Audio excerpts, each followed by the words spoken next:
ये कहानी है अकबर और बीरबल की। एक समय की बात है जब अकबर दरबार में अकेले थे और बीरबल वहां नहीं थे।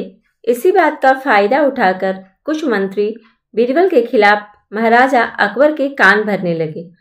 उनमें से एक मंत्री ने कहा, महाराज, आप केवल बीरबल को ही हर जिम्मेदारी देते हैं और हर काम में उनकी ही सलाह ली जाती है।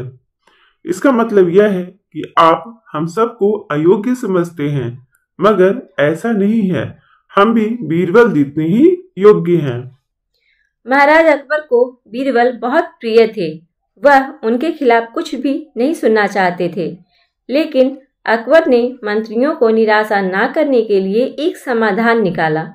उन्होंने उनसे कहा, मैं आप सभी से एक प्रश्न का जवाब चाहता हूँ, मगर ध्यान रहे, अगर आप लोग इसका जवाब नहीं दे पाए तो आप सबको फांसी की सजा सुनाई जाएगी। मंत्रियों ने परेशान होकर महाराज से कहा कि ठीक है महाराज, हमें आपकी ये शर्त मंजूर है। आप प्रश्न पूछिए। महाराज ने कहा, दुनिया की सबसे बड़ी चीज क्या है? यह सुनकर सब लोग एक दूसरे का मुंह ताकने लगे।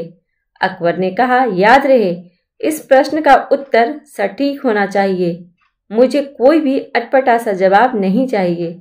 इस पर मंत्रियों ने राजा से इस प्रश्न का उत्तर देने के लिए कुछ दिनों का समय मांगा। राजा भी इस बात के लिए तैयार हो गए।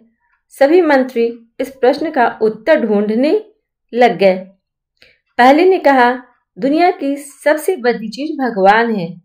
तो दूसरे ने कहा, दुनिया की सबसे बड़ी चीज भूख है। तीसरे ने कहा, भगवान कोई चीज नहीं है और भूख को भी बर्दाश्त किया जा सकता है। प्रश्न का उत्तर इन दोनों में से कोई नहीं है।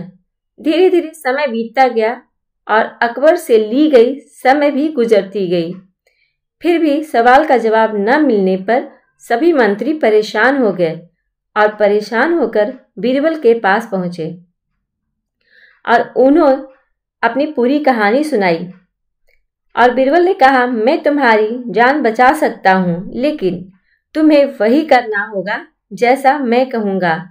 सभी बीरबल की बात पर राजी हो गए। अगले दिन बीरबल ने एक पालकी का इंतजाम करवाया।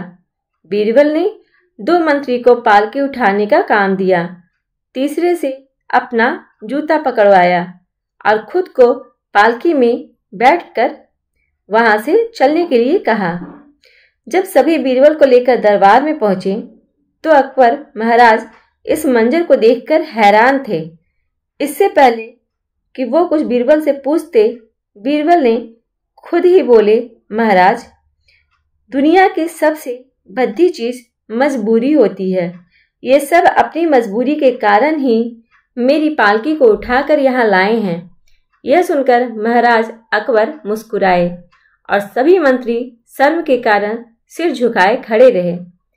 इस कहानी से हमें यह सीख मिलती है कि हमें कभी भी किसी की योग्यता से जलना नहीं चाहिए, बल्कि उससे सीख लेकर खुद को भी और बेहतर बनाना चाहिए। अगर आपको ये स्टोरी अच्छी लगी हो तो आप मेरे चैनल को सब्सक्राइब करना ना भूलें और कमेंट करके हमें ज़रूर बताएं कि आपको मेरी कहानी कैसी लगी। देखने के लिए धन्यवाद।